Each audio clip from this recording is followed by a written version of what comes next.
This episode of the SyFy Sistas podcast is in memory of Donald C. Davidson, the father of our Trek Geek co-producer, Dan Davidson. The SyFy Sistas would like to extend our sympathies to the entire Davidson family.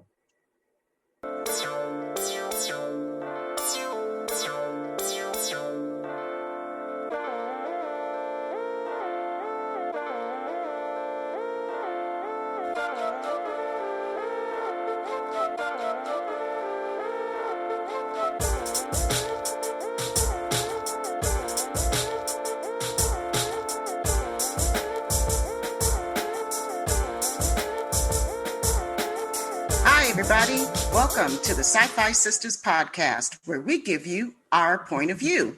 We are proud members of the Trek Geeks Network, and we are so happy to bring you SyFy Sistas show, episode 16, The Falcon and the Winter Soldier, episode 5, Truth. I'm Tamia Harper, and today I'm joined by my SyFy sisters, Sabrina Wood. I'm going back to whoop whoop. Yvette Blackman-Tom. Hello. And J.D. Keeling. Arrivederci. Hello. So we have a lot to dive into on the Sam and Bucky show today. And as usual, our guide through this MCU story is going to be the fabulous, the one and only, the Fly sister, J.D. J.D., take it away, sis. All right. So today we will be going over The Falcon and the Winter Soldier, episode 5, Truth. If you have not seen the episode, I feel like at this point, we're 5 episodes in. It's been weeks, guys. Like, you don't gotta wait for a new episode just to watch it, but go ahead, pause. Okay, I'm assuming you're done now. So let's begin with the episode, which it's an episode, starts off strong, ends with a lot of montages I could have lived without. But back to the beginning. We come in hot with John Walker having a bit of a moment after killing that guy. It's actually really interesting because he is having all sorts of crazy man flashbacks and is going through some deep emotions. But it's not about what he did, but rather his motive. Because it's clear John Walker does not feel bad for what he did. He feels bad for what he let happen.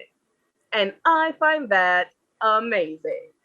So let's dive in. What do y'all think? Don't everybody jump at once. Yeah, like, honestly, I keep talking about this. I want you to expound a little bit on what you mean by he feels bad for what he let happen. Oh, with Lamar. Like, if you watch the flashbacks, what he is flashing back to is Lamar dying. He doesn't care that he killed a man. He doesn't care that people saw. What he cares about is he let his best friend die.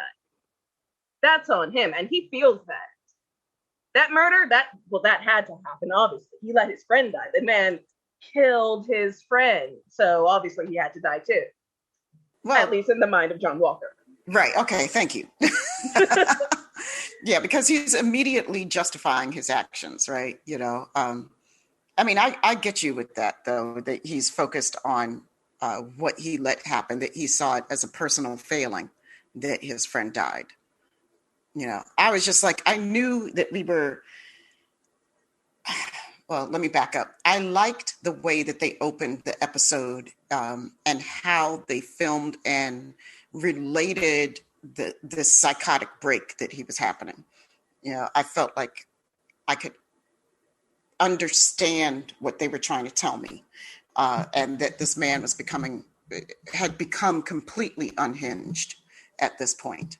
You know, so I really appreciated how they did that. I mean, I knew it was coming. I knew he was unhinged when, you know, he killed this dude with the shield, and it wasn't even the person who killed his friend. You know, and then I know later that we will see more evidence of the fracture of reality in his head, like when he goes to see Lamar's parents. So what got me about the scene is that I agree with JD completely. He is not remorseful in the least about killing that guy who's not Lamar's murderer. And he doesn't care at all that he's like, I don't care, I would have just killed them all. And I think there was one part where he says in this that he's not like Bucky. He's not like Bucky. And it was like, Bucky has always struggled with that thing that, he wasn't feeling any remorse when he was the Winter Soldier. And now that has all been removed from Bucky, now he's feeling the remorse. And so I thought that was really interesting. I said, well, you're right on the Winter Soldier path now, buddy, because you're not feeling anything. So, and Bucky's telling him, I'll check on you in a couple of days. But that was interesting that he said he didn't have any feeling for it at all. He was just mad that Lamar was dead. And I understood that too. I mean, I did really like this whole way they set this up, because you get it, that he is mad, that he is unhinged. This is his boy. Got nothing. Thank you for that amazing commentary. Anytime. But, you have Sam. He tries to talk John down. John's not having it. And then we get this really epic fight choreo that was, A, just lovely, and B, absolutely horrifying. I know fear after watching John Walker take down Bucky, take down Bucky's arm, take down Sam, take down Sam's wings, just like rip those off. It took a super soldier and Sam to take down one crazy white dude. Like, that's not okay. Yeah, the evil that was in his face when he was fighting them, telling them, I am Captain America. He had lost it at that point, and he thought he was, that privilege was emanating all over him. It was like an aura of this is who I am. Nobody could tell me different, and I'm going to take down anybody who thinks different. It was pretty scary. It was scary to me also because we see that same expression on people in our country right now, today, and he encapsulated that and embodied that so well that, we're telling this story through this lens of him being Captain America, but it's really what Black folks and other folks are dealing with in this country when, there's a segment of the population that feels like they are being unseated and that they have to unseated and that they are losing power and losing their control over things. And it's manifesting in very unadulterated and pure hate. And that hate is stemming from a deep, deep fear, and a real well of insecurity. So that's why that scene is so effective to me, because it's very real, and also, did anybody else know that Bucky's arm could be shorted out? That was really, I had to go back and watch that again because I saw his arm. What is going on? It's like the Wakandans did him in. I was like, dang, they didn't tell him they could be taken off. They didn't tell him they could be shorted out. I was like, James. I'm going to go back to the scene with John Walker and Sam at the end, because that was, like you said, JD, that was a great fight, but it was really a very scary fight. I mean, they were just going at it. And there was a couple of times in there where Bucky was fighting for that shield. I think the one scene when Bucky just kept pounding on the shield, just hit it and hit it and hit it. But the scene when Walker takes that helmet off and you see he is absolutely crazy. I'm going to take you really to a very dark place. When he was standing over Sam, and then when he ripped the wings off, I said, oh, are we just kind of it was like almost like a castration scene. You know, I was just like, he just castrated the Falcon. I was just like, what are you showing me? Yeah. What are you doing to me? It was just too much for me. It was painful. What? It was painful to watch. And then, you know, yesterday was it yesterday? Was the anniversary Tuesday of George Floyd's death? And, you know, when that trial was playing, murder. Thank you. Let's call it what it is, murder. And when that trial was playing again, that video, you know, when the trial started, they played the video over again, the entire thing, the entire 9 minutes and some change, right? And I saw John in Derek Chauvin's expression and face too, as he was kneeling on George Floyd, killing him. I saw the same man. You know, and so I thought that, you know, these scenes are very heavy. They were not just a comic book hero, you know, fighting to me.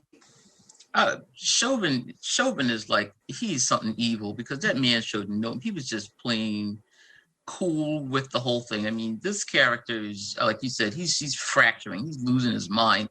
You've got some sort of something that you can identify with as to why he's so angry, even if you don't agree. But Chauvin is just pure freaking evil. I wouldn't even.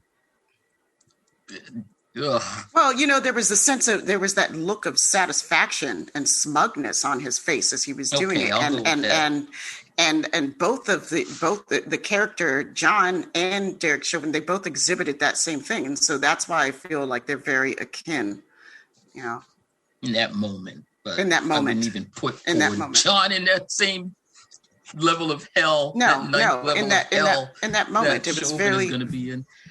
It was very reminiscent.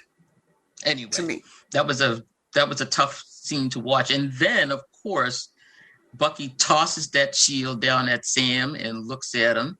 I said, between the Wakandas tossing that shield off and Sam tossing that shield off, no, you know, they just be tossing shields. What is up? Well, that was Bucky also telling him once again, why did you give up the shield? Right. Like, this is yours. Take it. Right. Take it. Pick it up. You would have took it in the first place, you wouldn't be here. Stop running from responsibility. Pick it up. Yeah. Wow. And it was so emotional for Bucky. You know, he's been, like you said, you know, Steve, it's been 90 years of friendship for him. I mean, of course, Steve has been dead, but, you know, that whole thing with Bucky, for Bucky to say to him like this, you know, this is all I ever had. The shield was as much family for me as anything I have. And he's giving it to Sam. He's like, look, are you picking up on this yet? You're the man. It was a deep scene. That whole fight in the end was really very, very emotional. Yeah, and we also see Sam, I'll say almost like slowly coming to terms with it, because, you know, he could live with Walker having it. Well, he could live with no one having it. That would have been preferred. But when the government gave it to Walker, he said, okay, this is what's happening. Not my monkey, not my circus. And he learned to live with that. Right up until him holding this blood-soaked shield and desperately trying to clean it. And he's all like, nope, I fucked up. I did bad. I shouldn't have let this happen. So, like, it's not until that moment where you finally see Sam realize, oh, this means something. This means something real. Not everyone can hold this. Yeah. Agreed. And then we have a slightly lighter moment of our boy Torres coming in, cleaning up a little. Torres, what did you do to this? I know, right? What happened to these? Wings? Poor Torres is stressed, man. Like, you're not supposed to ruin the wings, Sam. I like that moment. I understand. I mean, because otherwise, I understand based on what you've told us, JD, about who Taurus's character develops into, why that scene is there, because otherwise it's a completely unnecessary scene to me. For those of you who decided to listen to episode 5 and not episode 1, in the comic books, Taurus is actually the current Falcon. So and for him to be a little stressed about the wings is natural. Right, it's natural. And then we have Sam literally handing the wings off to him. So keep them. You know, they're yours. Keep them. In a sense, it's more like they belong to the government, though. Yeah, you know, but you know what I mean. It's as nice as a send off as Taurus is gonna get. You know, Falcon wasn't no Captain America, so it doesn't require the gravitas. Right. But then we go into the next scene, and I just want to get some opinions on this one. We go back to Washington, D.C., and Walker's in front of the Senate, the senator, right? Yeah. Yeah. So that scene really got me. Like, this was complete. You're not even going to court-martial this man. He's standing there yelling and screaming at you still, and you still ain't going to do it? And where is the shield? You're just asking him to give it back. Well, they're not going to court-martial him. He's got 3. We weren't even thinking about it. What? No, that wouldn't even be realistic to do that. You know, they would never do that to him. You know, he has too many medals. Yes, and medals that everyone doesn't get. You know, and 3 of them for one day. Nah, they not court-martial. Like it's worse because they gave him other than honorable discharge. That is the worst thing you could ever do to a soldier. General discharge. Yvette, it wasn't just that. It wasn't not general. It was other than honorable discharge. He got his retirement taken away. Right. Yeah, like he lost all benefits. So he lost everything. He lost everything in that moment. Yeah. But his medals, he still kept his medals. See how much that's worth, right? Right. Yeah, they took and it. Walked in, and that gave him back and was still talking all the way out the door. It's like, wow. Well, I mean, it's just been the same. Walker. What, JD? With Walker, this is another one of those moments where we really see how he approaches life, because he tells them, I only ever did what you asked of me, what you told me to be and trained me to do. Like he is telling, like, they won't even let him speak, which is really all he wants. He just wants to say what happened, and he's getting very stressed out because the boy is already, a little off the deep end. So he's getting very stressed that they won't just listen to him when in his mind, he's done everything they ever wanted him to do. Like, he has been that perfect soldier. He has lived through hell. The least they could do is just let him speak. Right. Right. It's just it's that soldier trope that they always throw. The soldier did what you told me to do, and now you want to tell me that I'm wrong, but I just did what you told me to do. I'm just who you made me. Mm-hmm. So, that's what he was. He's like, let me speak. I am Captain America, and they're like, not anymore.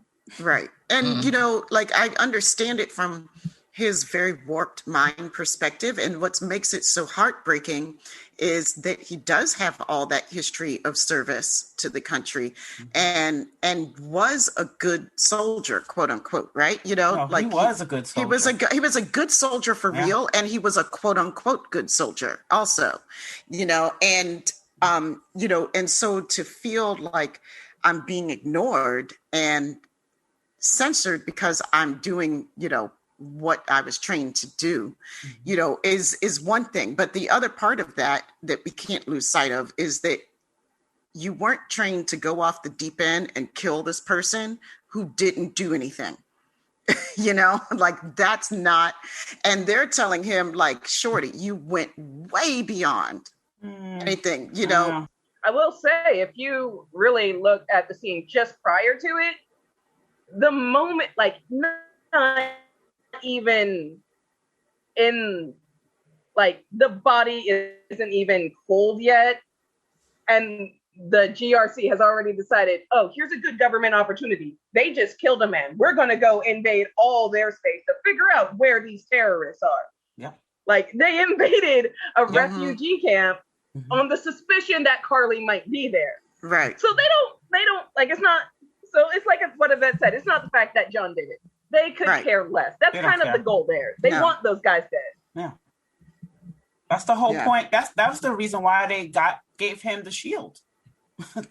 Right. His job was to get them. That came in episode 2? That was their job to go get these guys. His job wasn't to protect people, save people. His job was to do this one thing. Right. His job was to be an enforcer. Right. And they just put Captain America on it so that people would think it was the right thing to do. Yeah.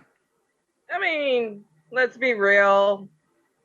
And this is going to annoy a lot of Steve Rogers fans, but it is what Captain America is. He is the soldier we send in to take out the bad guys. Right. It's the difference is with Steve, he's fighting Nazis and Hydra. Like, you can't really defend, be like, oh, well, that Nazi, he was a really great guy and taught Little League on the weekend. No, still a Nazi. Right. When you're talking about, like, oh, these refugees that we displaced that are now mad at us, you got to go kill them. That's when it starts sounding a little bad. Yeah. That's sort of what Zemo was saying, when he was saying, this whole thing of super soldiers is a bad idea, even when it's the Avengers, because you're putting them against, truly bad people. Here we are in this case, you've got a super soldier, and you got a little gray area here about what these people are, and you're gray as well. And Zemo was saying, you shouldn't have anybody like this. So it's a really, I like this episode because it really does make you think about what's kind of going on today, what people are trying to say today, and there are no hard and fast, it's this side and that side, it's red and it's black. It's just not as cut as it should be. I mean, you think Walker is the bad guy, but like we said, his whole mission was to get the Flag Smashers, and then when I go get the guy, you take everything away from me because it was on tape. Oops, sorry. Right. And that was my whole point. That's what I was getting to, was that, they show these really complicated issues. They're it's like you said, it's really gray. It's not a definitive, and simplistic, this is bad, this is good. He's a good guy, she's a bad guy. You know what I'm saying? Okay, well, you brought me back from that scene because I was just like, this white man is going to pop. Okay, all right. Based on what all of you have said, I'm looking at the scene with new eyes. Thank you, Yvette. Thank you, Tamia. Thank you, J.D. All right. Yeah. I was just like, this, that'd have been a brother. Oh my God, they would have shot him right there in the room. But you know what? Did they just let him, my question, me, I always have the, I'm not sure what happened question. Did they know that they knew he had taken the serum, right? And they just said, oh, we're not going to give you a pension. We're not going to give you, all your benefits, but we know you're a super soldier. Didn't they watch Speed? Because, once the retiree gets his pension and everything taken away from him, he goes crazy and starts blowing up shit. They weren't worried about Well, you just let a super soldier go and you took his pension away? Did they know he was a super soldier? I'm sure they all knew he was a super soldier. I'm sure, I'm sure that got leaked out some kind of way. What I was thinking about was that what we saw was the public face of what Val was representing. When Val came into the picture, and I know I'm jumping forward in the show, but no, she's right after that scene. No, this is next. Those people know on those committees, this is what we have to do for the public face, but they had that job set up for him. They knew what they wanted to do. They knew that you cannot tell me that intelligence doesn't know this already. Oh, and they had another plan. They were not going to let this weapon be out there loose. Okay. You can't afford to make an enemy of that, and you might as well keep it as your tool and make use of it. Somebody else will. Or somebody else will. Exactly. Another dot for me, because I was just like, how are you letting him walk out of here? Since we're on the subject of Contessa Valentina Allegra de Fontan, I love her. Or Val. Played by Julia Louis-Dreyfus. The best. Let me just say, like, for those who don't know anything about the character, who is, I believe, supposed to be in Black Widow coming out this summer. Why am I promoting Marvel films? It's kind of my job. Anyways, the character first appeared back in 1957. She's a recurring character in the world of Captain America.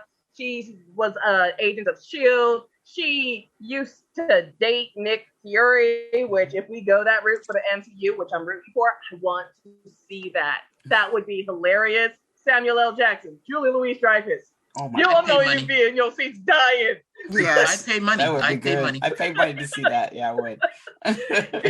Anyways, she is also, like, in the comics, she kind of drove like a little wedge between Cap and Fury because she would not stop flirting with Cap. She also did the same when Cap was with Sharon Carter. Girl really liked herself some Captain America. Either way, in the 2009 issue of Secret Warriors, it turned out she secretly joined Hydra and was revealed to be a Russian sleeper agent her entire time with S.H.I.E.L.D. What part of this is going to be in the MCU? What? I personally have no idea. Oh, I love it. But I didn't know any of that other stuff, but I knew the Hydra part. I didn't know that other stuff. I love it. So we don't know what she's going to do. Well, she gave such good, you don't know how deep my influence runs vibe. You don't know where I'm going to pop up next vibe. I was like, I'm all in for this story. You know, all in for her character. Yeah. First of all, it's Julia Louis-Dreyfus. Right. Yay. Right. Yay. I happen to have gone to the same high school as she did. And our drama teacher at that school is forever proud of her. And we never stopped hearing about it, those of us who came behind her. But rightfully so. She's amazingly talented. And, but yeah, I mean, so her bringing that character to life the way she did, I just can't wait. I could watch an entire show with her heading it up. She was I could just eat her up on the screen. Yeah. She's amazing. Yeah. She's her presence. The minute I saw her walk in there, I was like, oh, is that who I think it is? Yeah. Yeah. These boots aren't made for walking. That was the best. Did you see those things? Yeah. Oh my God. You're like, no, they weren't made for walking. No, they were only made for posing. That's good. There's a razor blade in there somewhere. I know. Jeez. But yeah, and then the other thing. Oh, go ahead. I'm sorry. She has a line in there that I am using for the rest of my life too, because she said, "These guys in ties." That was my favorite. Yeah. Okay, these guys in ties. I mean, I felt like she had some of the best written dialogue of the whole episode. You know, her dialogue was great. Yeah, but we love the Countess. I brought her up because of what Tamia was saying about the council having a plan for John, because just because of who Contessa Valentina Allegra de Fontaine is, you can't call her Val unless it's in your head, but don't do that either. Because of who she is, I could if Marvel told me, yep, council didn't know Jack, she has her own show going on behind the scenes, I'd be like, yeah, that makes sense. Mm-hmm. That's legit. Mm-hmm. I can see that. All right, that makes me feel better because I thought it was really very strange that they just let him walk out of that room. Remind me to come back to her when we start talking about the power broker. Okay, in another episode. So I have a Trek moment. Your turn. Yvette's turn. It just like popped in my head. So I always, you know how I love Section 31. So I know people who say, why is there a need? I'm like, why is there a need for Section 31? I look at people strangely. I'm like, the moral ground. So Starfleet and the Federation is this moral entity that has to do good. So if you don't think that there has to be some bad guys underneath all this morality, you're crazy. So every time when I was looking at her and thinking about all of this, and when you guys were talking about why they let John walk out, and I was like, oh, this is like a Section 31 moment. So, you got to have those people because John, like you said, he's a super soldier. So you have to contain him, but you need to use him because there's certain things that, we can't let, dear old Sam, Uncle Sam do out there in the public because we don't want that moment again. We don't want people, watching him smash the shield in anybody's head again. So we have to have somebody that's off the radar to do it. So that's my Section 31 moment. That's my Trek moment for the. I like it. Yeah. I like it. And that's a good one. And before moving on, I just want to say I do love the card that the Contessa gave John's wife because there was nothing on it. Right. You're like, oh yeah, you have my card. So like, what is the purpose of this? I even like the way she handed it to her. Mm-hmm. He didn't even break stride or stop talking. She was just like, okay, girl, you were not pertinent to this conversation. But I'm giving you the contact information. I guess we need a white light or something. I don't know. Right? You are not germane to anything that is going on here. Can I just give a real quick shout out to the woman who plays John's wife? Because we totally ragged on her character last episode. But, she does a good job for what for playing the role that she's playing, his wife is supposed to play. And her name is, oh God, I hope I don't mess up her last name. Gabrielle Byndloss. Anybody know? It's Byndloss. And so she plays Olivia Walker. She's also starred in The Outsider and is starring in the Long Slow Exhale. Olivia, she's there. She is the epitome of being there, stand by your man, no matter what. She is loyal to a really stupid fault because I would have left that guy 3 episodes in. But that's me. She didn't leave him through the war and those three medals. She ain't leaving him now. No, that's with him. She's with him. Yeah, she loves that man. Why should she leave him? Why should she leave him? I don't understand that. No. Look, I get stand-in by a man. Yeah, but I don't think she thought he did anything wrong. No, she didn't. Huh. She's with him. She's she's ride or die. She thought he was doing which job. Is exactly that's why I say she is what she is, because again that's not someone you stay with. I'm sorry. After your man commits murder on international TV, that's a good point to just be like, maybe this isn't working. I don't know. I'm not sure that that's one more on the belt. She don't care. She's been with this man through a lot of horrors. She's staying with him. This is come on. Yeah, he's told me. I'm sure he's told her. Yes. Maybe. Yeah, maybe. What really went down. She knows. If she's a soldier's wife, she knows a lot more than probably he told her.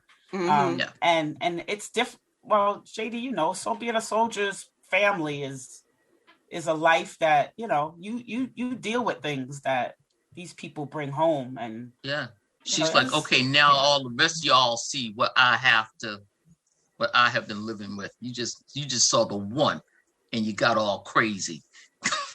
Yeah, but I think she thinks like everybody else that he did what he was told to do. Exactly. Right. And she has to live with this man. But I don't think she feels that it was wrong. I think you guys are putting it out there like she sees that what he did was wrong and she's just standing by him. I don't think she believes it's wrong at all. I think I'm not putting it out there like that either. No, she sees that this is just another thing that is going to be a thing on his soul. I mean, that she's seeing it as something that he's doing his job and now he has to live with this too.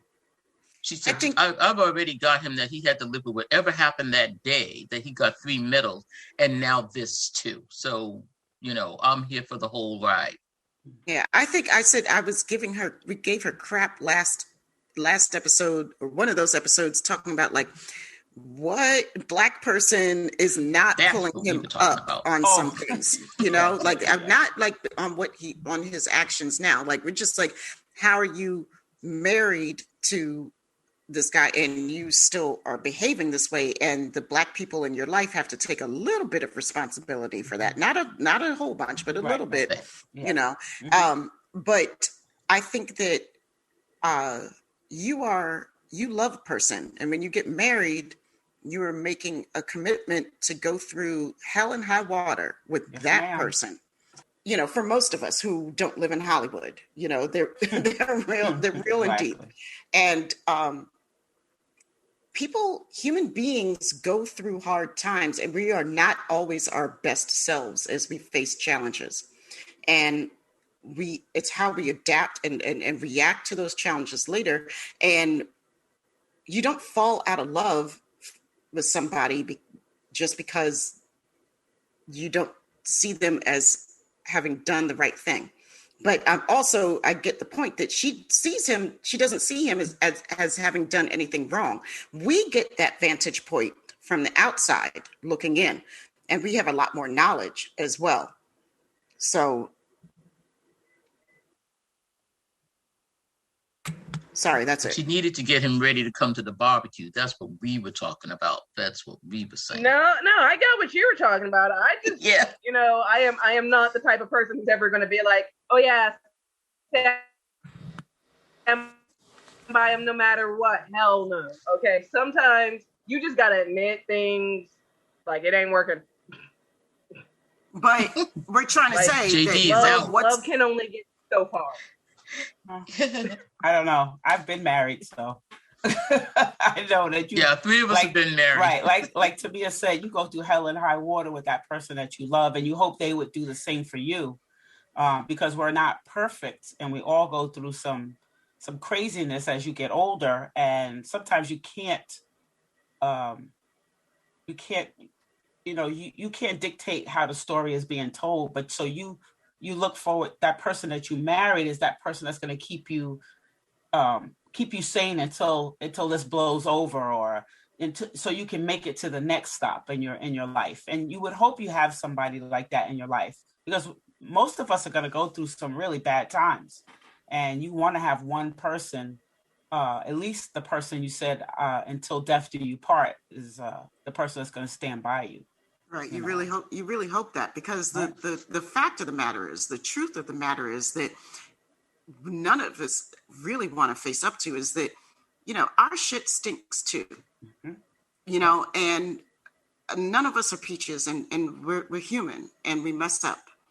I'm not saying that that John Walker's behavior is behavior that is easily excusable to me from the outside looking in. But then again, also, I didn't sign up to be in the military either.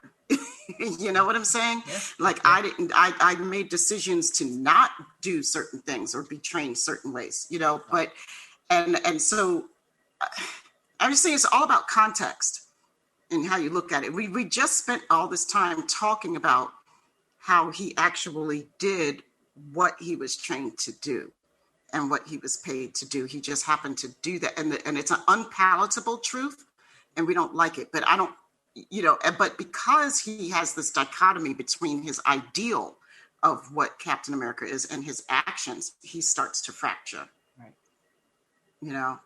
And when you're fracturing, when you're falling apart, when your world is falling apart and your worldview is falling apart, the last thing you want is the person that's supposed to love you to run away. That's not what love is. Love is not easy and convenient. Love is sticking it out when shit is going hard. Yep. That's what love is. So I just think it's a little idealistic to say, like, okay, like, you messed up, I'm out. That, I mean, I get what you're saying, because his actions were really horrible. I'm not saying that I don't get it. I'm just saying that I think that a blanket statement about that is difficult to say, is difficult to back for me. Yeah, because she, I don't know. Go ahead. Because I don't know, because it's a really weird thing, because Like that's like what you're saying very much, but then I don't know, like let's say the spouses of killer cops, like because that's essentially what you were comparing John to. So you're like, and it kind of goes to that level of defense of. It goes to that level of defense of like, yeah, sure, he murdered an innocent man, and he sees a lot of bad things. So we're just gonna stick by. And so like, at some point, it's not a matter of love; it's a matter of your own moral compass, because you're the one who's still betting down with that first. That's a valid point, although I think it's oversimplifying the argument a little bit.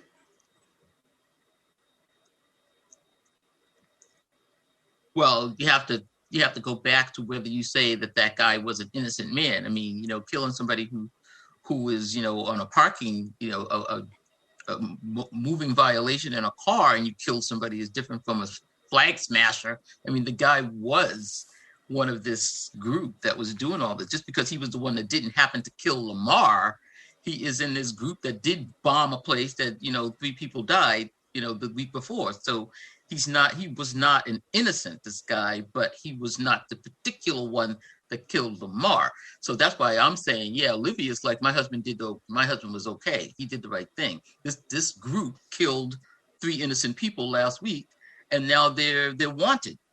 She said it herself, probably said, yeah, we're criminals now. Right. So anyway, but we could be on this. I'm going to lead us on to the next point. We're going to stay here talking about this, but we will give Olivia a point for staying with John. We're going to give Olivia a minus point for not getting them ready for the barbecue. And okay, so go, JD. What's our next point we're going to talk about? On the subject of barbecues, Bucky's not invited to the Wakanda cookout anymore. That was a scene. That was definitely a scene. She said, "Do not show your face to Wakanda for a while." Bucky is out from the barbecue. In the moments before, he's still a white wolf. In the moments before, we do see, we see him. He shows growth. He could have shot Zemo dead, but he chose not to. So wait a minute. Aren't we skipping episodes? No. Zemo goes away in episode 5? Yes. Oh, okay. I'm sorry. Did not watch this episode. I did. I just watched them all over again. I just keep wanting to put it in episode 6 for some stupid reason. No. That's a tense scene. That's a tense scene. What's left of Sokovia? Okay. Which, sorry. I gotta say, I give Marvel props for the way they dismantled Sokovia as a nation. Just being all like, and once we had Ultron and everything happened, all the other places, rather than help, just decided, oh, this is my land now, and no more Sokovia. No more. Yeah. Because that felt terribly realistic. Absolutely. It got annexed. And I thought that it was really interesting, the little mind games that Zemo was playing with Bucky in that scene, because when Bucky pulls the gun up and he's going to shoot Zemo just gave him, he did the little head tilt. And remember when Zemo said there's still a little bit of the Winter Soldier in there? He wanted to see if he could still command him. And it was almost as if Zemo was saying, yes, shoot me. And then when Bucky did it and the gun didn't, the bullet didn't come out, Zemo was like, oh, wow, I'm surprised. But I think they were messing with each other so much in that scene. But Zemo was messing with Bucky, and Bucky was messing right back at him. That was a great scene. Yeah. Yeah, because I'm actually watching the scene now. And I gotta say, Zemo, it's not until you see him literally look up down the barrel of a gun, just willing to die, that you realize, oh yeah, Zemo is a man with nothing to lose. He has lost his wife, his kids. His only mission in life is just to destroy superheroes now. That's it. Yep. That's all he has left. He doesn't even have a home to go back to. Right. He doesn't even have a home. That was a little dark for, Zemo. Just True. I'm going to give it to Daniel Bruhl. I mean, I love him. I love that actor. I can watch anything Daniel Bruhl is in. Thank you. That was a great scene. Although I did not appreciate him calling a Oyo hey. I was like, whoa, what's up? And then you're going to ask for a favor? You're going to yell at a sister? Wait a minute now. I think they're very familiar. Yeah, they're intimate. I know they are. I mean, not intimate in a sexual way, but I know what you mean. I think there's an intimacy there. Not sexual, but I'm just saying there's more. There's a lot going on there that we don't know about. Explain it to me again. This is the third point. All this stuff. She helped save his life. She knows his intimate thoughts and feelings, and there's a comradeship and a level of closeness that only comes through that type of emotional toil with one another. Like she helped him through the hardest thing he's ever been through. So they're way past. She can say hey. Yeah. And she understands it. All right. Just like she could call him James. Right. Just like she can call him James. Exactly. So, what did she say? And what's wrong with saying hey? She damned him to boss. Oh my God. That actress is the one I would like to give a shout out to. That is Florence Kasumba. Yes. She's a Ugandan actress. She lives in Berlin. She is phenomenal. If you guys have not watched Assembled, which is one of the extras that comes on The Falcon and the Winter Soldier, please do, because they do a whole hour on how this show is put together. And she has a great little scene in there where she talks about the fact that she and the other Dora Milaje women that play those parts, they stay in training all year, waiting for the call from Marvel to come back and do that scene. Do their scenes. I love that. Awesome. I love that. That is so dope. Like the Dora Milaje are a cadre of women, not just on the screen, but off the screen too. I loved hearing that. I just love that. That was like, oh, it's a real thing, right? It's a real thing. Can I start training to be a Dora Milaje? Like, will somebody start teaching me? Because I want to do that. Like, when you go to conventions and you see all the stormtroopers come in. Mm-hmm. Yeah, screw stormtroopers. We should go as the Dora Milaje like all the time. SyFy Sistas, Dora Milaje. Yes. Okay, we won't do it this year at STLV. We'll wait till next year. We'll wait till Chicago. Awesome. Can we wait till we can all do something together? Since we're not all going to be. Are we all going to? We should all go to Chicago and do it. So we should all go to Chicago. Well, that's another podcast. But go ahead. Write in and let us know which conventions you think the SyFy Sistas should be at. Okay, so Florence, if you're listening, Florence, we love you. And we know you are. And we know you are. We love all the Dora Milaje and love that you guys and we love you, sister. I was talking about her voice last time. Remember, I was talking about like how I could listen to her. She could just read the ABCs and I'd be so copacetic. I could just watch her walk anywhere. Dig it. I could just watch her just arch that one eyebrow. I could just watch her give looks and give shade all day long. Like, oh my word, did you invent that word, shade? Oh, 3 SyFy Sisters snaps in a circle and all that. If you want to watch it, she's just finished shooting a movie about another production of A Midsummer's Night's Dream. Well, she will be playing Hippolyta in that production. So it just finished, so I don't know when it's going to actually show up on anything, but I'll look for Florence in that. I think she is an uncommon presence. So she has this presence on the screen. She just demands your attention. Oh, yes. And one of the things that I love about her so much is like that posture. She has that posture of command, but it's elegant and it's just like I shall not be moved. She's immovable. She's solid. She's steady every time. She's amazing to me.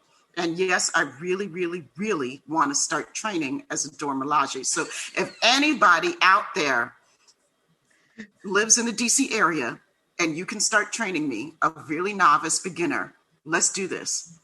DM me. All right, before this gets any more out of control, we're gonna take it down a notch. I feel like everything's too happy. Let's get a little depressing and goes back to Baltimore. Back to be more depressed when this was Baltimore. But this was my Sam scene. showing up. I hate Baltimore. We have Sam showing up. Would you stop dissing on other people's cities? First, you're pissing all over New Jersey. Now you're pissing on Baltimore. If they can show me the garden, I will happily let them be. Come over. You can smell it from here. No, oh my God. Baltimore is a great city, okay? Baltimore has some great restaurants. Baltimore is a fantastic city. I love Baltimore. It's right down the road from me. And you get to go there. Not only do you get to go to fantastic restaurants, which was really cool. But I have a lot of friends that live in Baltimore in these fabulous houses, right? Beautiful crime. It's affordable. It's mixed as hell. Baltimore is quirky. I mean, John Waters, Baltimore. Yeah. Baltimore. Yep. Come on, man. I'm not a Baltimore person. Crabs. I don't like Baltimore. Has a great music scene. Don't get me started on your crabs. Baltimore has a great music scene, a great artist. It's awful. I will defend Baltimore. I will defend Washington, D.C. and Baltimore all day long to anybody. I mean, you can do that. It's a losing battle. I'm from the West Coast. I got my own bad. What y'all got? You got a house that's newer, that's older than 60 years old on the West Coast? What you got? I would take Oakland over Baltimore every day. Okay. Oakland? Yeah, Oakland's nice. I like Oakland. Yeah. Oakland's I'm just not a hater place. on other cities. I can't hate that hard on other cities. Okay, See, there's one that I can hate that hard on. Yeah, I'm not going to say what it is. I don't have to like every city. Stop taking it as a personal attack. What is happening? We totally don't. All right, I'm going to take over the host of this show, and I'm moving us on to the next. I think we're all just I was trying to move on, but Tamia got in her Baltimore feelings, okay? I think we're trying to avoid Baltimore. We're trying to avoid the heaviness that is the scene with Isaiah, but it's so real. House now. Yeah, this is the scene. This is the scene. This is why I said I love this episode so much more than episode 6. Because of this scene. Because this is the scene this is the speech for real for me. This is the scene that, I think this speech and the speech in episode 6 go so well together. But Isaiah, I mean, first of all, Carl Lumbly just breaks me down in tears. He's so effective. The pain that Isaiah went through, he just makes it so real, and I have to stop for a second. That's all I got right now. Yeah, it was a great scene of the older generation having gone through everything that they have gone through, and here he has this younger Sam coming in to tell him, I love it when Sam he says, "That what I think it is," and he starts to unzip that case that the shield is in. He says, "Leave it covered. Them stars and stripes don't mean anything to me." I was like, "Oh, here we go." I mean, I took notes on this scene, and I've got almost every line of dialogue that Isaiah says is like, "Yep, that, yep, that." It's so pertinent today. I mean, we're seeing this all happen today, especially now that we are recording this. We're recording this on the anniversary of the 100th anniversary of the Tulsa massacre, and we, has another scene of real African American history that has been erased, and so we, do a rewatch of this scene with Isaiah Bradley, who then talks about another horrific episode in American history that was erased. And he said they've been doing this to us for 500 years.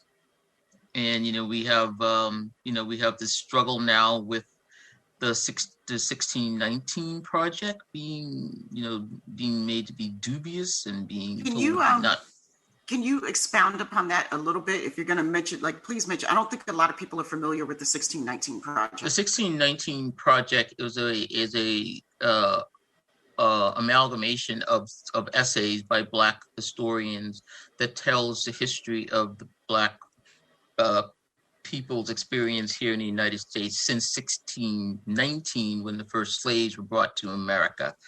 And there have been a lot of people who have said that this is not a correct retelling of this is a retelling of history. It's not correct. They don't want to hear it, even though it is won Pulitzer Prize and it's gone on to be taught in schools. And it's an uncovering of a lot of things that are not taught in the public school system, like the Tulsa Massacre, like this experimentation on American Black GIs during World War II, which are all true things. This is not Marvel fiction.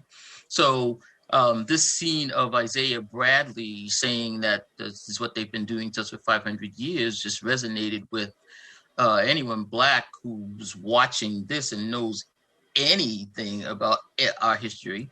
It was bone chilling. It was just absolutely bone chilling. I just think that I had to go to college before I started learning anything about Black history that wasn't Frederick Douglass, George Washington Carver, Abraham Lincoln freed the slaves. That's all you got.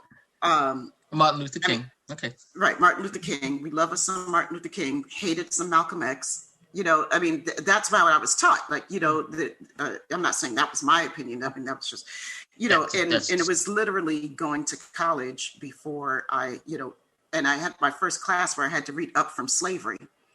Mm-hmm. And my world was so changed, and I feel, so when we talk about burying our history, our history being erased, us being erased, the power of learning about myself, of learning about the people that I came from. This is so important. I can't understate the importance of that one simple phrase. They've been doing that to us for 500 years. Most Black people in this country cannot trace their lineage. We can't trace it back to through slavery, most of us. We can't trace it back to which nation or tribe we came from in Africa. We can't. I watch, anybody ever watch Henry Louis Gates, Finding Your Roots? Finding Your Roots, yeah. Finding Your Roots. And you notice when all the white guests, they can go back generations, generations and generations. They can go back like 1,000 years sometimes, or 100, or it's 500 years. And have their entire history and say, this person did this and this person did that. And it's this sense of identity and of empowerment, like who you came from. And we can barely go back a couple of generations in our country. So we lost not only, it makes it seem like you're not relevant until you're relevant, as we started to use you, as chattel and as slaves, but and also, what's even more important and more hurtful is the huge civilizations, these great civilizations that were alive and thriving in Africa far beyond when any white folks even knew what proper hygiene was. Mm-hmm. And that you literally don't shit where you eat or sleep. And we had complete irrigation systems going on in the continent of Africa. To not know that I came from that is such a hindrance psychologically. Just when I found out this is what my people have done, going back 2,000, 3,000 BC, it's amazing to me, or however long. So, it's amazing and it's powerful to, this idea of erasure is a tool of colonialism, and it's very effective in breaking the psyche of the people. It's extremely effective. Most Black people in this country don't know their history, and it's because we're not taught, and therefore we don't think that we when we think of ourselves, the first thing we think is like, oh, we came from slaves. You think slave. And most white people and other people around the world think slave. not the first people that had irrigation, not the first people that had indoor plumbing, not the first people that knew how to treat all these different ailments, not the first people who looked up into the stars and figured out that the damn planet was rotating around the sun. Not the first people that learned these things, not the first people who built these pyramids, not just in Egypt. I'm saying there's so much more. People, if you haven't watched Henry Louis Gates Jr., Africa's Great Civilizations, find it and watch it. It's some of the best documentaries on this earth. Our history extends so deep, and it's a well of power and knowledge and identity that we have to work to gain access to. And history began before white folks started paddling on boats trying to see some of the shit and conquer people. British history, Western history is not the beginning of history. No. I'm stepping down from said emotional soapbox. Just first people, period. It's not a soapbox. It's not a soapbox. It needs to be heard. Yeah. And that's all to it. I mean, that's all to it. It just needs to be heard because this episode is a lot for me. And the next one too. I have a very love-hate relationship with this country. And I think most Black people do. And as a Black American, I know my history, my family history, and I was raised knowing it. And it took me a long time to know how privileged I was to know that, and that most Black people did not. And then, like you said, when I went to college, I learned all these other things. I grew up with 5%ers and the Muslim Nation, and I knew a lot from people talking. And when you're a kid, you look at them like, what are they talking about? We're from Harlem. That's all I knew. Or we're from Norfolk, Virginia. That's what I knew. Mm-hmm. And like you said, once you know these things, once you know who and what you came from, you just become a different human. You stand straighter. You believe in yourself a little more. It's no one could. And then you get to the point in your life where you're like, who are you talking to? Who I am? I am the descendant of kings and queens. You can take that on.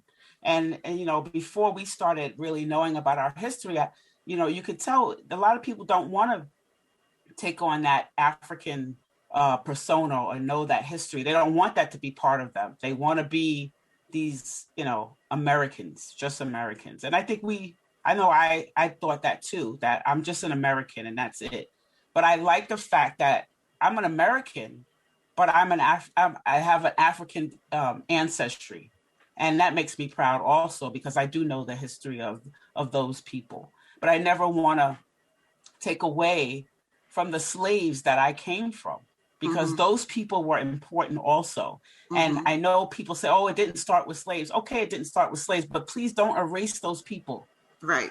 But those people, they built this goddamn country.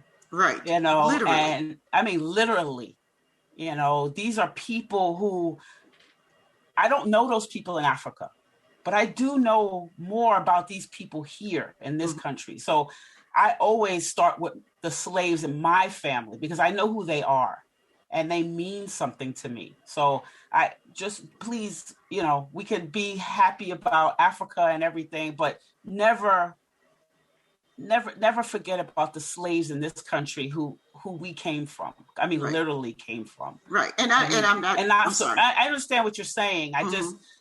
We have a very complicated history.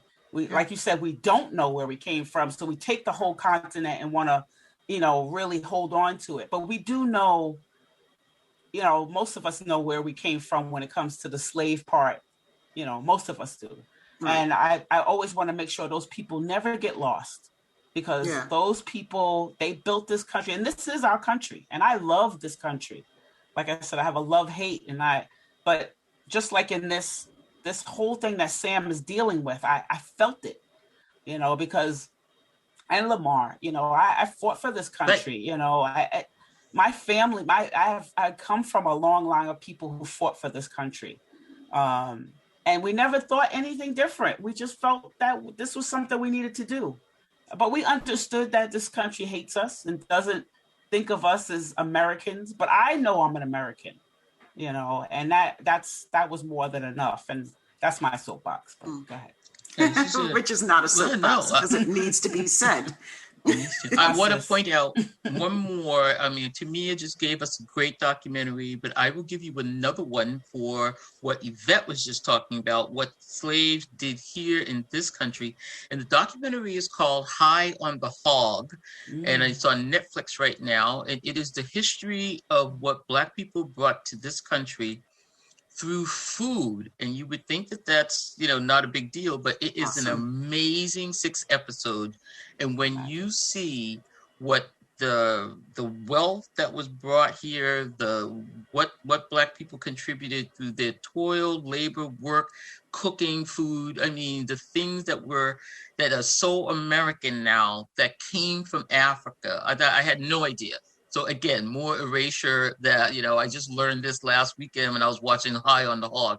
Take a look at it. It's on Netflix. It is an amazing journey from Benin through the Middle Passage, all the way to the beginning of slavery, to, Reconstruction, the 30s, right up until today. And it's all about what we have brought to this country through the culinary point of view, but it's a lot of history that I had never heard before. So check it out. It is really all about, what we brought over here and what these slaves did.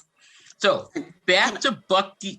Okay, wait a minute. I'm sorry. I got one more thing because you got it all. Because drop some knowledge, girl. This word erasure, we use it a lot in vocabulary today now, and it makes it sound like it's a really very passive thing, like it's just a thing that happened, right? But nobody exerted agency over making it happen.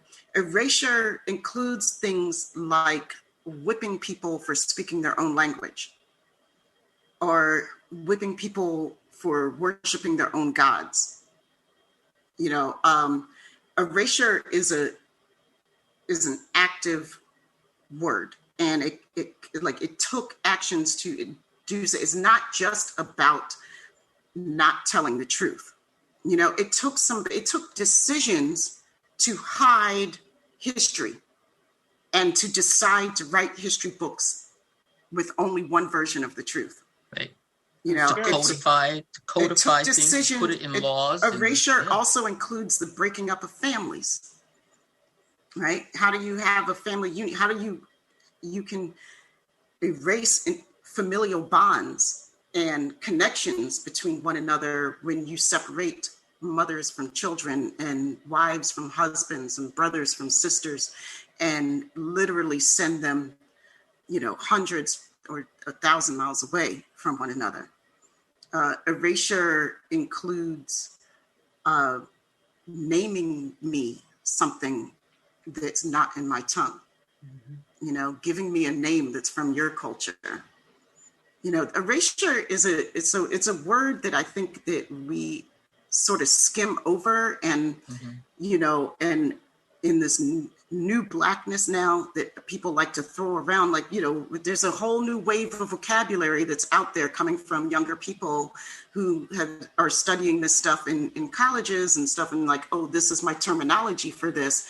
Now that's great, but what does that terminology mean? Break it down into concrete, into something living. Language is a living thing, and what does that really mean to me? So, when I think about erasure, I just want to let people know that, it's not a concept. It's actions that happen that have consequences.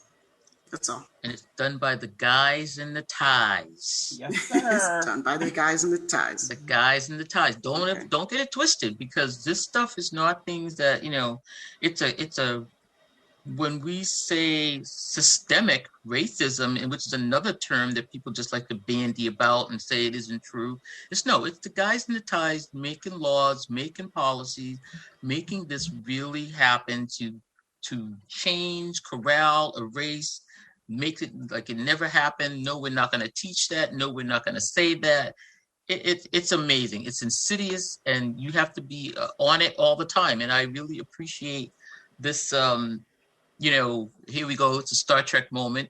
It's like a Gene Roddenberry kind of thing where you were trying to show somebody something in a way that they can easily digest it. Okay, if you're not going to listen to hours of news and you're not going to read the paper, maybe you're going to go to Disney Plus and you're going to watch a TV show about a superhero, and you'll finally understand what erasure of Black culture really means. So that's how you need to get it. Thank you very much. Right. Falcon and the Winter Soldier. Right. So, okay. Lead us on, sister Black girl. history. Lead us on. Must I? This is where, my dear audience, I'm going to lose enthusiasm greatly. Because our next scene is the boat scene, where we start fixing the boat. Yes, after talking to Isaiah, where he lets him know, like, America will never allow a Black man to carry a shield, and no self-respecting Black man would want to, which, okay, I said I had no F points, but that was a good line because it does carry a lot of weight behind it, of just like you wouldn't want to. Like Yvette was talking about with the complicated relationship Black people have with the country. It's just that idea, like, why are you simping for the same country that literally tried to arrest you for yelling at a white man last time you was here? Like, this is what you want to be the symbol of. Okay. Mm-hmm. Yep. Yeah. It's a complicated thing. Because you got that white friend and you think you're different. Yeah, and haven't we all heard that one before? Yeah, and Sam says, but the world is different now. I know people. Right? I was like, That's my favorite. Oh, baby. And you know what? I mean, I can't say Sam was wrong. Because Sam, he does know people. He has friends in high places. He could make things happen. You're right. But that's not most Black folks. Like, Right. I come from that family who, like, I know people. I have done the military 4th of July at the White House. I've shaken hands with the Obamas. But look, I know people, but like that ain't gonna help most Black folks. Like, no, I'm at a privileged Black person level. That's what that is. It's like that. My life is never gonna help that person who is out there struggling because their entire district has always been redlined. Like, and that's something, again, Sam, he wants to help. We all want to help, but sometimes you just gotta realize, this is nothing like what I was raised in. Right. Mm-hmm. Yeah, I like that line where Sam says, "Yeah, I'm from the South. I get it." And I was like, "No, baby boy, you don't get it." No, you don't get it, because then, Isaiah had to start breaking this down to him. He's like showed him his scars. He's told him about his wife and how they, he told him that whole story, which was so, honestly, I could skip the rest of the stupid episode. Like, this is where the meat of this episode is right here. Like, I don't have anything else to say about Sam practice and montages and throwing shields around trees and whatnot, like, I don't care. As a matter of fact, in my notes, I wrote, Sam practices with shield. Big whoop. Like, okay. The only whoop that it is that he's accepting his role finally. Yeah. Okay, yay. We know that. That takes one sentence. Going back to Isaiah.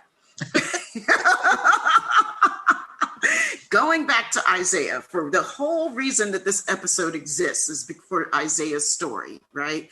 And man, there's so much heartbreak there. It humanizes, like it's a, don't I bleed? I had a wife. I had a woman I loved, and they told her I was dead.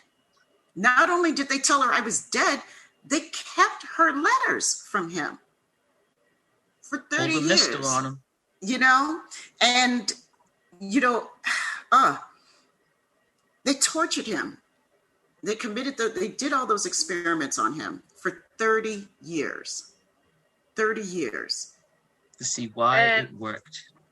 And just to really drive home for the audience who, hasn't done the math, because I didn't, I believe Isaiah fought in the Korean War, which started in 1950.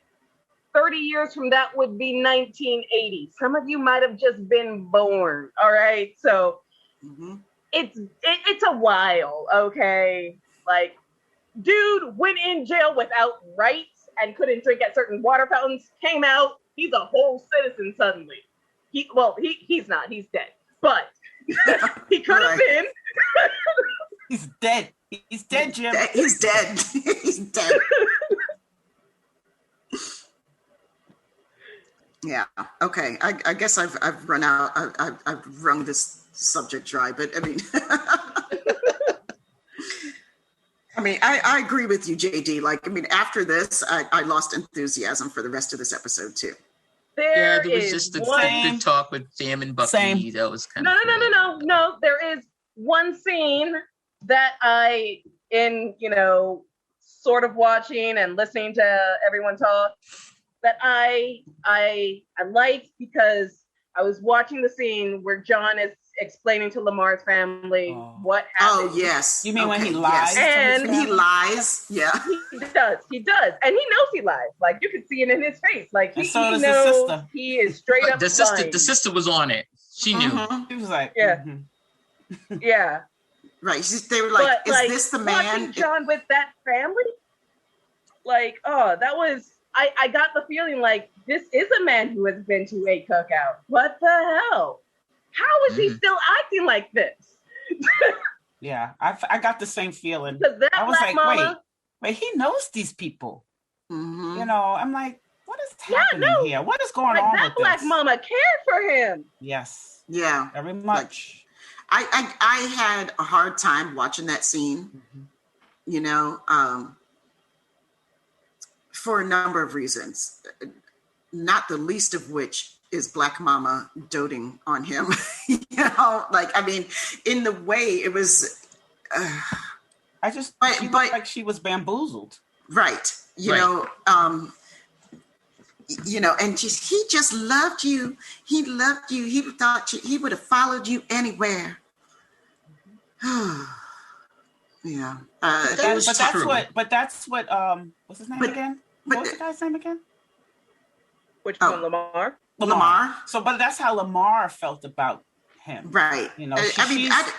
She just ate it up. She was just like, oh, he can do no harm.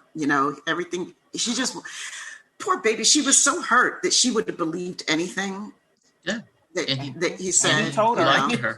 And he told her anything. And so my question was, and I guess I can't blame her a lot either, because I can now, rewatching this after our previous conversations, Yvette, I always think of her reaction. I always think of them in terms of battle buddies now. And that adds thank you so much for expounding upon that, because it adds so much more depth to their relationship. And she's the mother of the battle buddy, so like, I really can't fault her that much, but it's just difficult. It's hard to watch. And then how he lies to them. I'm like, my original thought was that he's rationalizing in his own mind what he did. Like, this is the truth that he's telling them, and he's trying to start believing this truth now too, because I never got the sense that he was being cagey about how he lied. I thought he was really like so mentally undone that this false version of reality is now his truth. I just thought that he just couldn't, like you said, they're battle buddies, and he's coming to tell them about how their son died after he's been through so much with them, that he just couldn't tell them that he didn't get the person. So he was going to lie. He just couldn't bring himself to tell them. I thought he was trying to justify the fact that he killed the wrong person. I feel like, and it's one of those blink and you miss it things, because I just went to the wiki, because I wasn't sure I was remembering it right. Lamar isn't just a battle buddy. Lamar is someone John has known since high school, because Lamar makes Right, a that's comment right. about how Right, he yeah. failed drama class. That's right. Like, That's right. They have known each other for God knows how long. They go way, way Probably. back. Well, they're aren't they like Bucky and Steve? Yeah. Yeah, exactly. Yeah. So like this is a family who has quite literally, they don't just know John, like they have watched John grow up. And I don't know. He couldn't come home and tell them that he didn't kill the guy that killed their son. He just couldn't tell them that. But I think his sister knew that he was lying. Well, because she probably watched him grow up too and saw the real him. Yeah, she knows him. She probably knows him well enough to know when he's lying. Yeah. So I didn't think there was anything that he was trying to pull one over on them for some nefarious reason. I think he just couldn't bring himself to say, I got Lamar killed and I didn't get the killer. Okay. I thought that he couldn't bring himself to say that because he can't accept that reality. Well, I think that's part of it too. I think that's true. He's not even going to tell anybody that. Not even himself. Right. Not even himself. Not even himself. And when you start doing stuff like, what's the name of the episode? Truth. Right. And truth will always come up to the top. It's going to come out. And you can't hide it and tell yourself the wrong thing. And eventually it comes out. Yeah. And after that scene, we have more montage. Sharon is talking to a mysterious character who speaks French. Guys, it's Fat Truck. I'm sorry if you hadn't picked that up by now, but he's the only man who speaks French in the entire MCU. The whole MCU. That's crazy. That's crazy. Look, I'm just saying. So Sharon, she knows Batroc. She's calling shots. Who could she be? I mean, obviously we know the answer, but I'm going to tell you next episode. We don't know the answer until next episode, exactly. I know the answer. We all know the answer. Marvel people You're know the Lord answer. of the Easter eggs and the Lord of the episodes. I mean, if you're not a deep Marvel fan, if you're not up on stuff, then you don't know the answer. If you are that one person I keep telling to watch the episode before listening, you may not know the answer, but I know the answer. And with that, we really do come to the end of the episode. I cannot pretend to care about a training montage. I'm sorry. Yeah, and then they set up the next episode. They set up the last episode. Yeah, I will say Sam, he's ready to accept the shield. He trains with the shield. He learns how to use the shield. Carly, we see that the GRC council is being held hostage. Who could it be by? I don't know. That's really all we got. Roll credits, and then make sure Disney Plus does not skip ahead, because this episode had a post-credit scene. Yep. So don't hit that button that says next episode, people. Yeah, don't let Disney make you miss this, because the post-credit scene, we get John welding himself a new shield. He puts his medals of honor on that thing. This man apparently has a very valued skill in, what is it? It's not carpentry, metalworking, and yet he's concerned about being Captain America. Dude, you could be making bank. I'm just saying. He's got a trade. With your artisan craft. Yes, he could. That was a great. Why do you feel the need to beat ass? Like when you could just weld metal? Be on Etsy. Hey, you could be making fake shields for people online, like John. But he doesn't have any vibranium. Look, his brand name would be Captain Wannabe. I'm just saying. Oh, and imagine the markup. Like, oh, this shield was literally made by the former Captain America. Dude, come on. Like, you need Get someone yours to walk now you before they're all gone. On with John Walker. I've never been so angry to learn someone has an honest to God skill. I mean, no, but seriously, like, it's no wonder he could just like rip apart Sam's wings and disable Bucky's arms. Apparently, the guy knows how to use metal. And with that, I want to give a shout out to the writer of this episode, because this was such a heavy episode. I just want to call him out. His name is Dalan Muson, Dalan, and last name is Musson.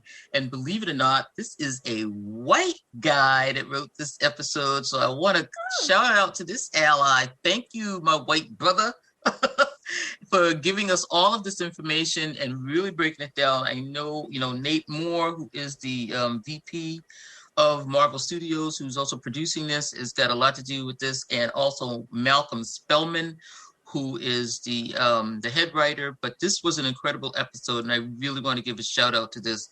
And well done. Well done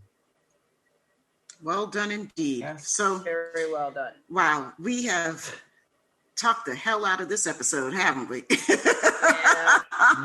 It was good, though. I told you guys there was a lot to talk about with this episode. I mean, it's just really one scene that took a long time. I'm not gonna lie. Like, there was a lot to dissect in one scene. Well, yeah, I mean, it wasn't like it was evenly distributed throughout the episode, but it was there. It was there. It was there. So we want to know everybody's thoughts on what we discussed today, or anything else about this episode, number 5, Truth of the Falcon and the Winter Soldier. Or if you just want to say hi to us, say how you doing, SyFy Sistas, Yvette, where can people reach us? You can find us at SyFySistas.com. That's SyFySistas.com. Join us on the mothership. That's MUTHASHIP. And the SyFy Sistas Book Club, both on Facebook. On Instagram, it's SyFy.Sistas. And we are also on Twitter at SyFy Sistas. Thank you, everybody, for joining us today. We can't wait to see you on the next show when we go into The Falcon and the Winter Soldier, episode 6, One World, One People. But before we sign off, I just want to say thank you, Dose, the anonymous one. He is the baddest engineer in the galaxy. He's also responsible for all the music that you hear on our show. And if you need his services for music or for engineering, you can find him at dosetheanonymous1@gmail.com. That's DOSTHEANONYMOUS1@gmail.com. We are the SyFy Sistas. Peace, love, and hair grease, people.